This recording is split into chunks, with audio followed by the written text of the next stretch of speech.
net.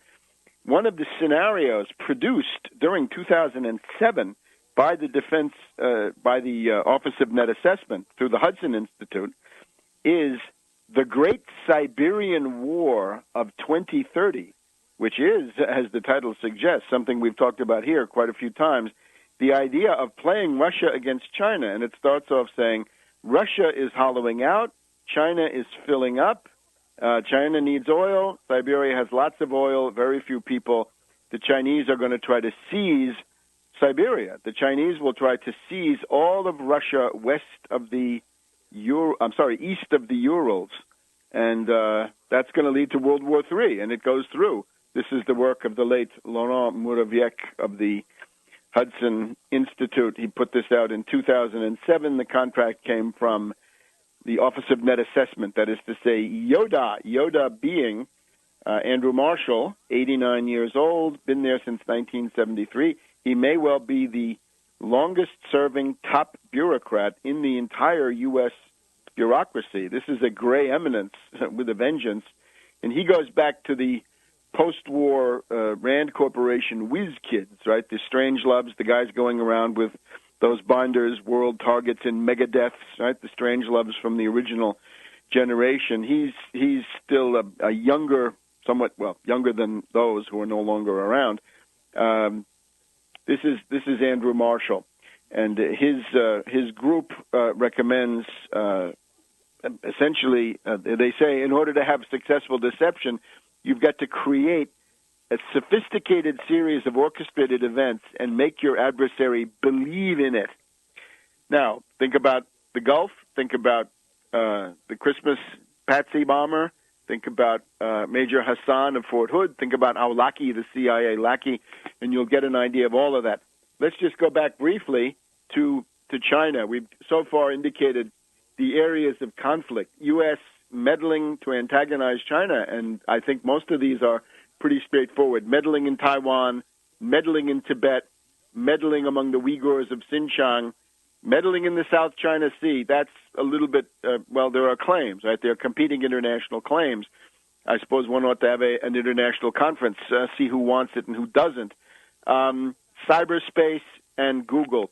Let's just remember, and I thank Wayne Madsen for this, Wayne Madsen points out that the origins of Google are largely in the U.S. intelligence community, and one of these is an organization called In-Q-Tel of Arlington, Virginia, but with other branches in California.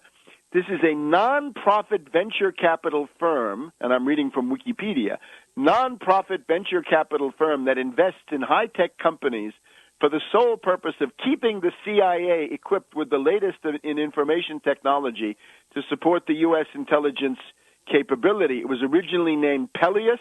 It was also known as InQIT or InQIT, then became In-Q-Tel, IN-Q, the letter Q, -TEL, In-Q-Tel, launched in 1999. Hey, it's about the same time as Google.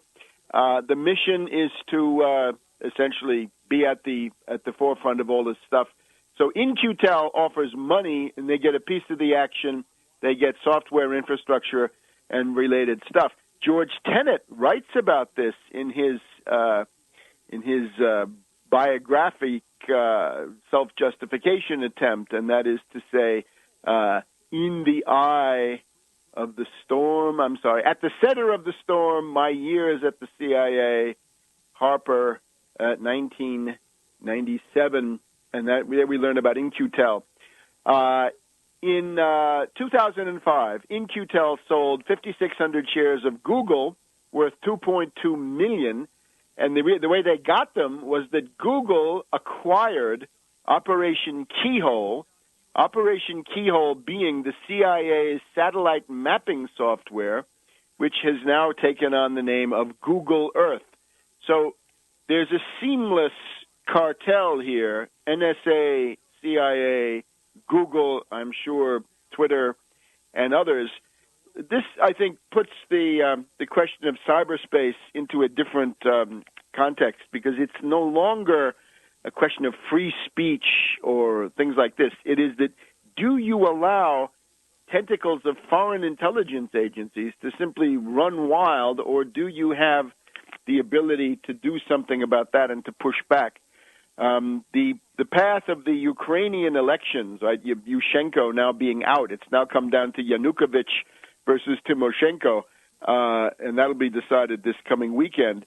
But the Orange Revolution in Kiev, November 2005, within about 5 years, that had completely dissolved into dust and ashes, similar to Obama in some ways. But you have this, essentially the idea is that a color revolution requires the presence of a large cushion of young dupes. And that's one of the keys to Obama. It's one of the keys to Yushchenko taking power with the Orange Revolution, and the madman Saakashvili in Georgia, perhaps the worst of all of them. So do you let foreign intelligence agencies come in and mess with your inevitable population of idealistic young dupes and turn them into a battering ram for a seizure of power and the overthrow of the government based on essentially hysteria? In other words, not based on elections, but based on overthrowing elections, or at least the only elections you've had get overthrown.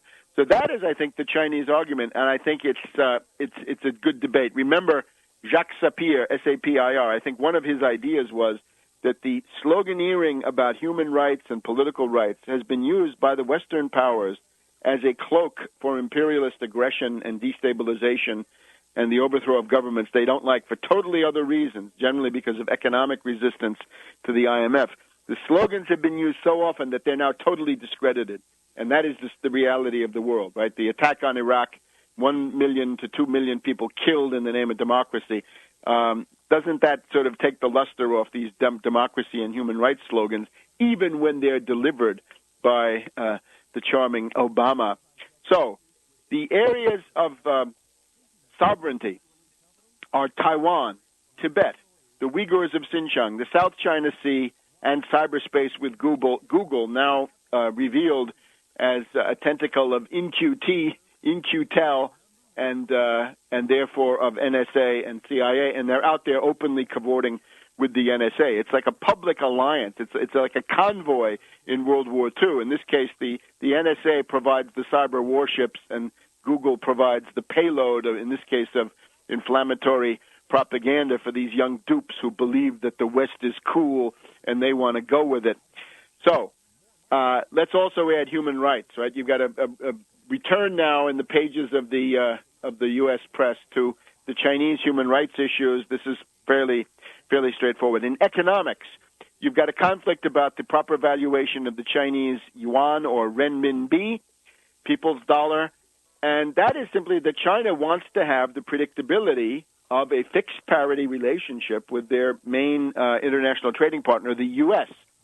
Now, I would say you don't want to destroy the one fixed parity you seem to have. You want to make sure that everybody gets a fixed parity. That is the genius of Bretton Woods. That is why Bretton Woods allowed the fastest development rates we've ever had in world history before or since.